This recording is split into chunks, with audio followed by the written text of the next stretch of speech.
is Julie and I'm one of the TOEFL music violinists.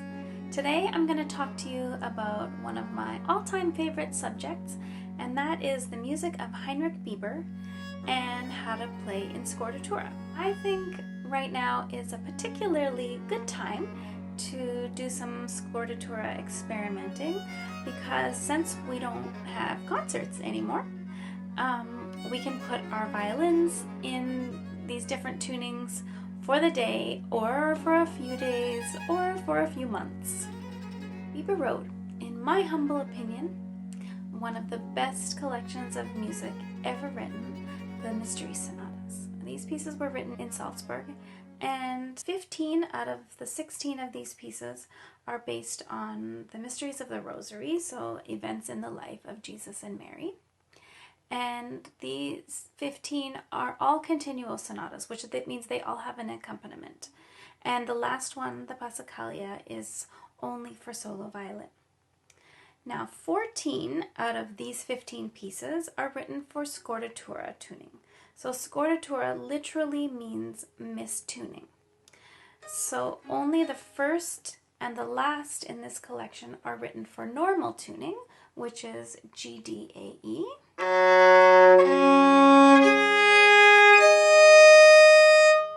Some of the tunings are very simple. The simplest is the Crucifixion, number 10, where the top string is just tuned down to a D instead of an E. Some of the tunings are a chord, like in number 12, the Ascension of Jesus into Heaven.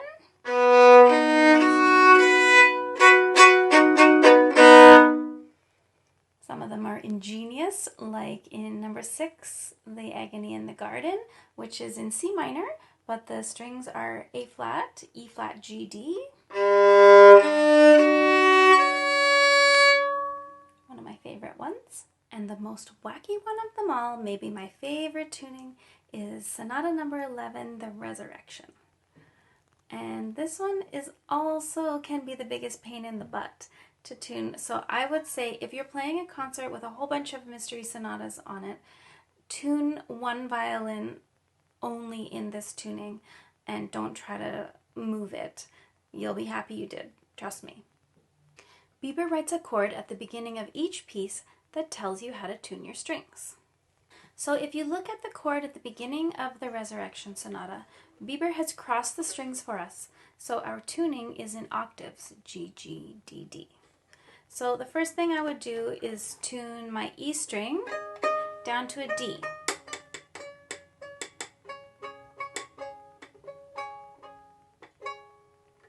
Then, being careful that you don't knock your bridge over, loosen the D and the A and switch them.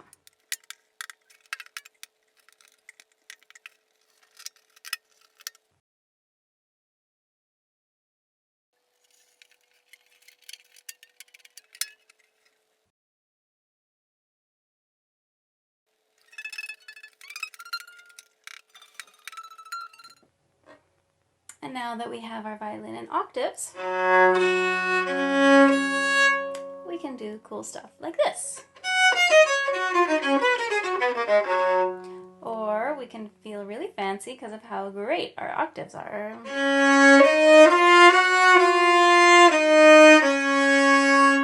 They come out octaves, but we're just playing fifths. So the next thing I would do is really start experimenting with the angles. I find the last part of the piece, the little prayer, which has double stops on the 2 middle strings, the most difficult, maybe one of the most difficult parts of all of the mystery sonatas.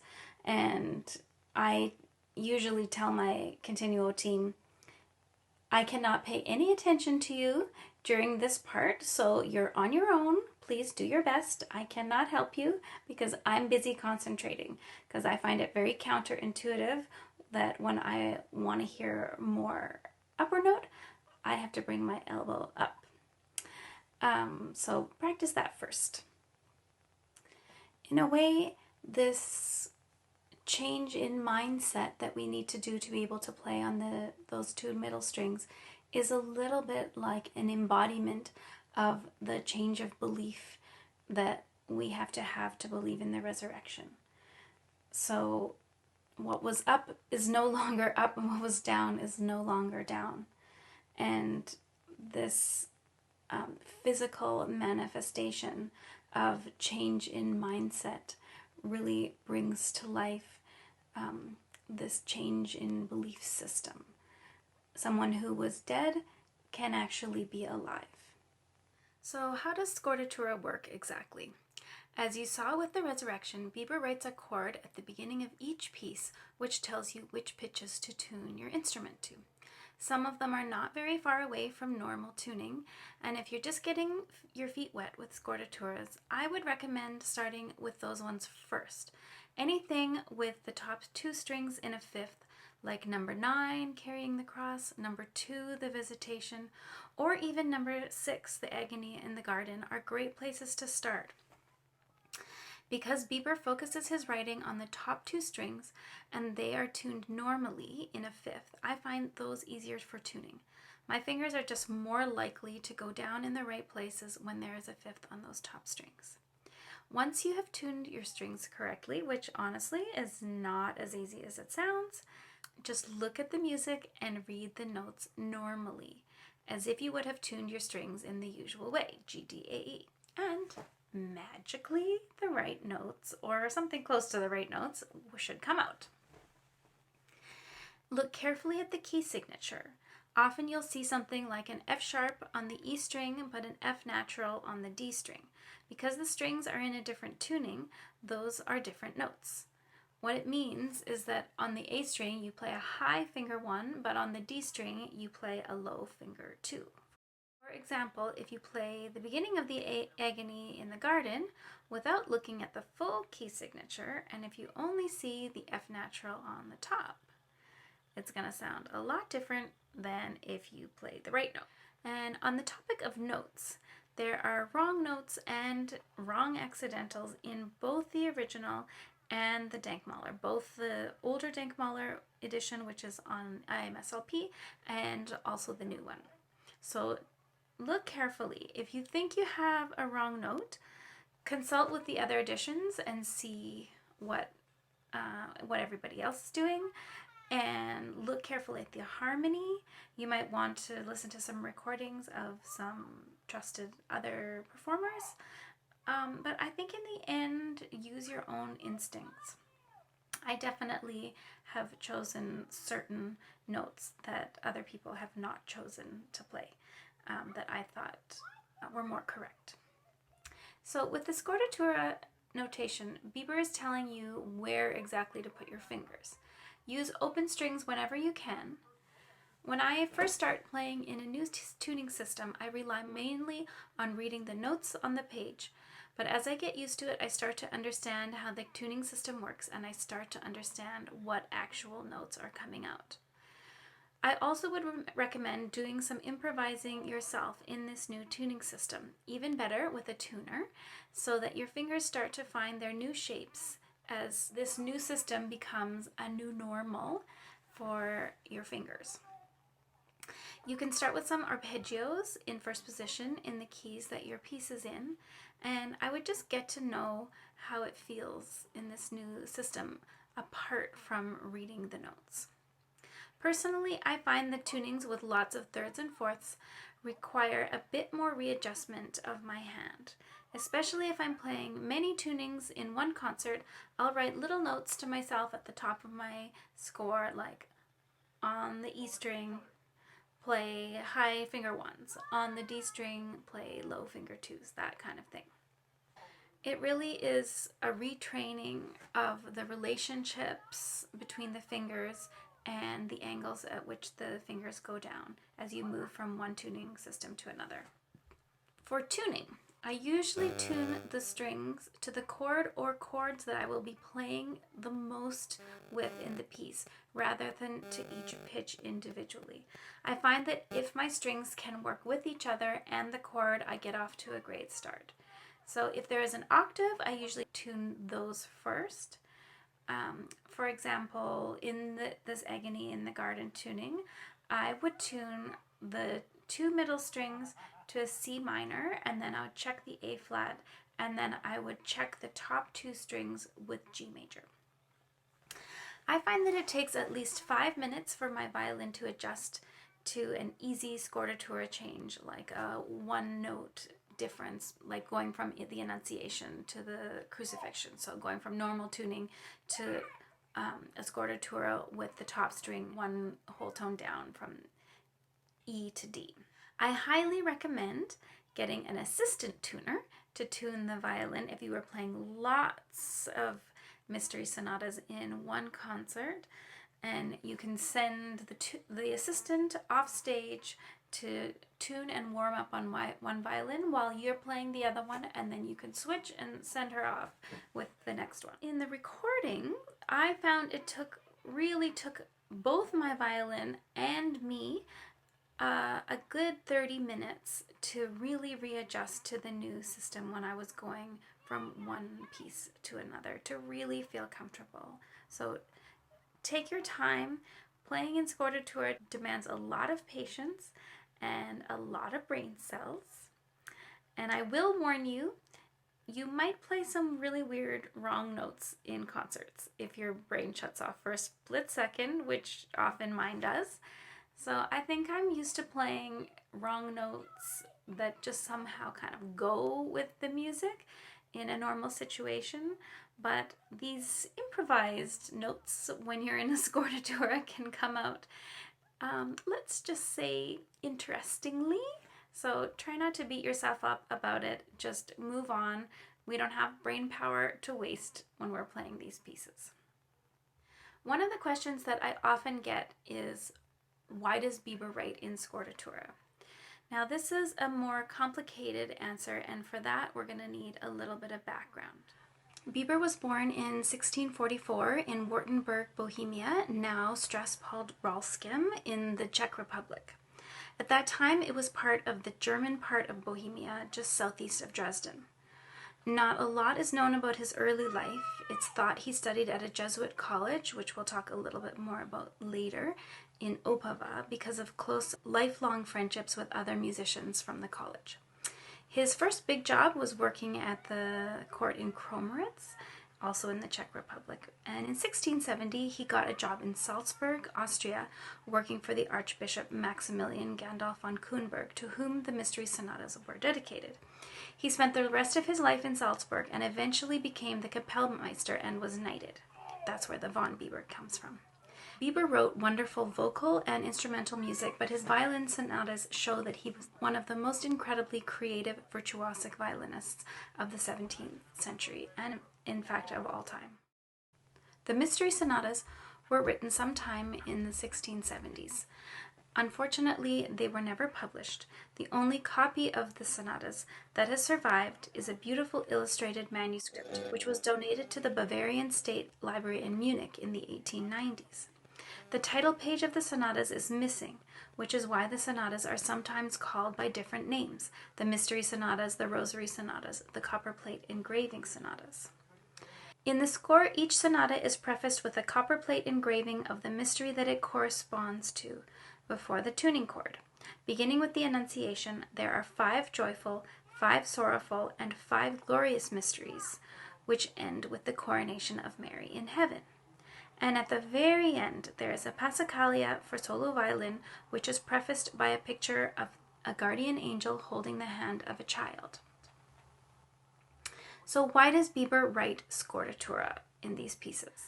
Well, it could be to confuse us poor violinists and turn our brains to mush, which sometimes I feel like that's his main reason. But one of the other reasons, of course, is to enable us to play things that would otherwise be unplayable on the violin, certain double stops and chords that we would never be able to play with normal tunings. Another reason is to change the sound or the resonance of the instrument.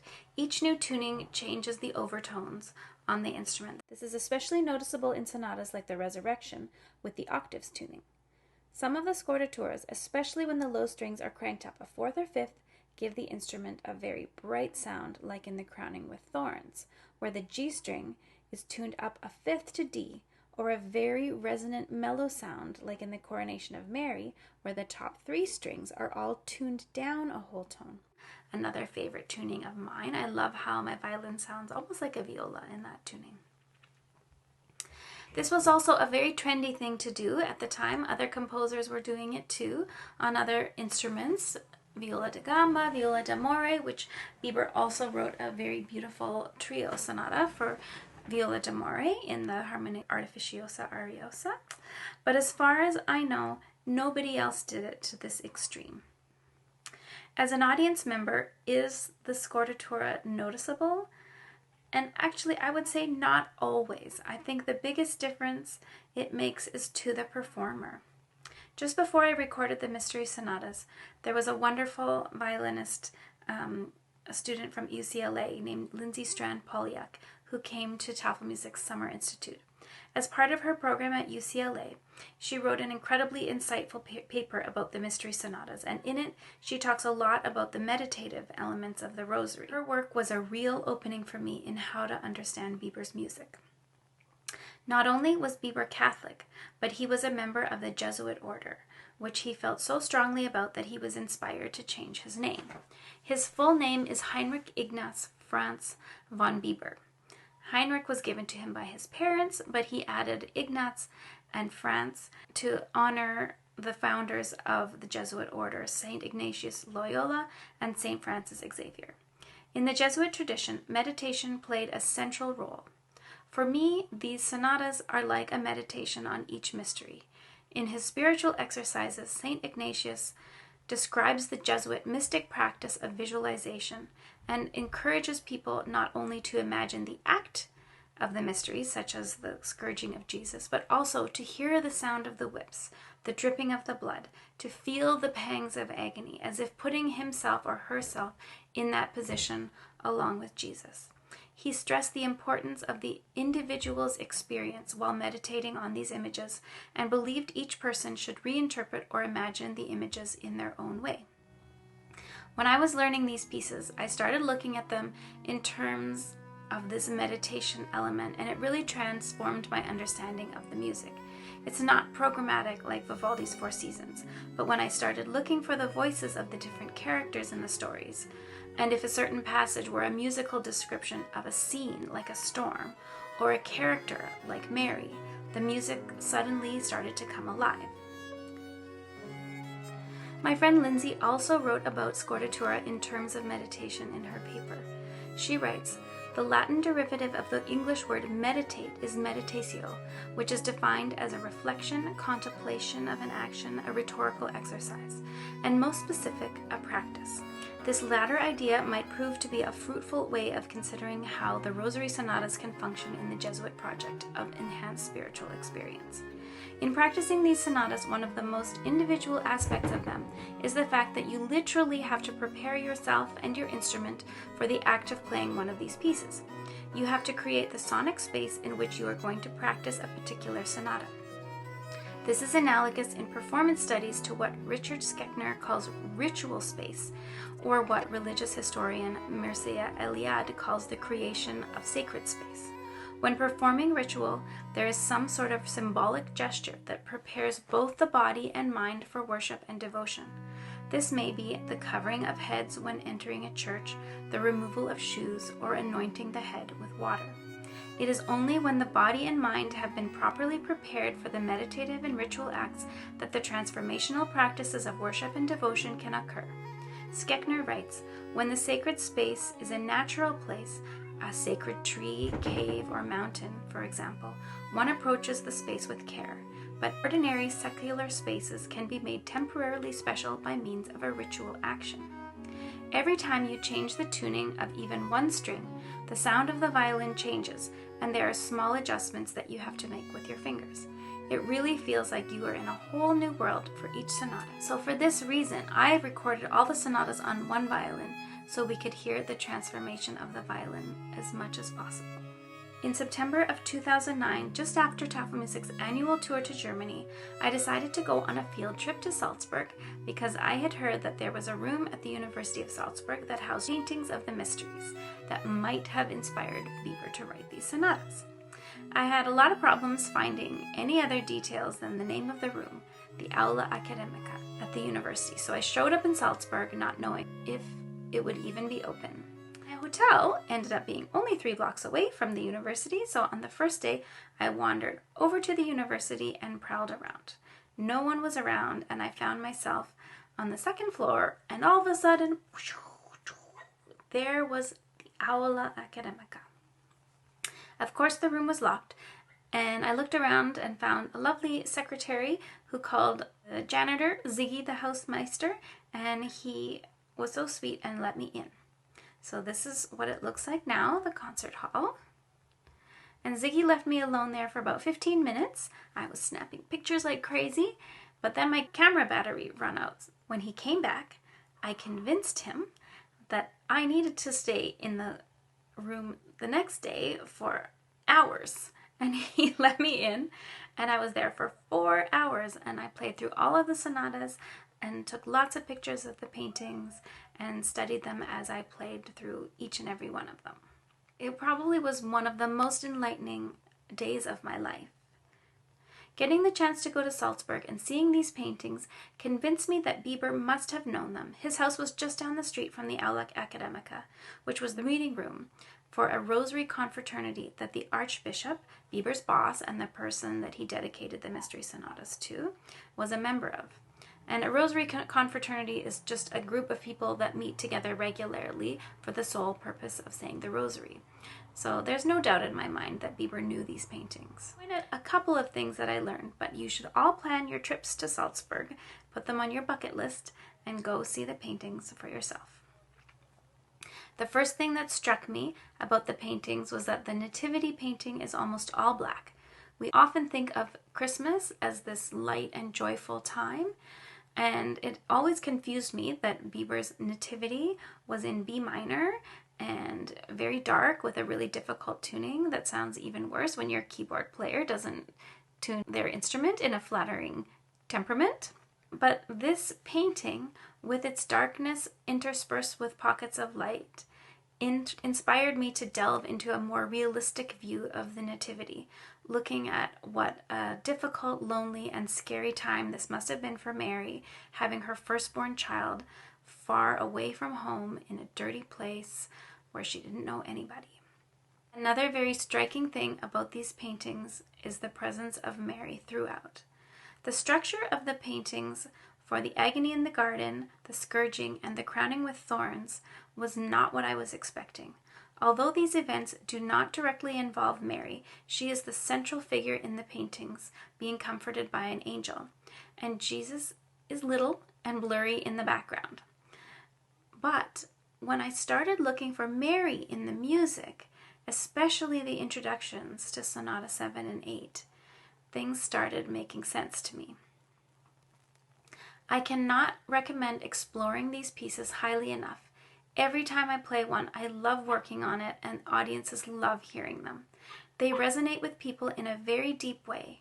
They are very flattering to the violinist. People always give me lots of nice compliments, and I'm always finding new things in the music. The discovery and work on Biber's music is always one of the highlights of my musical life, and I hope that you will join me in sharing Biber's music with the world.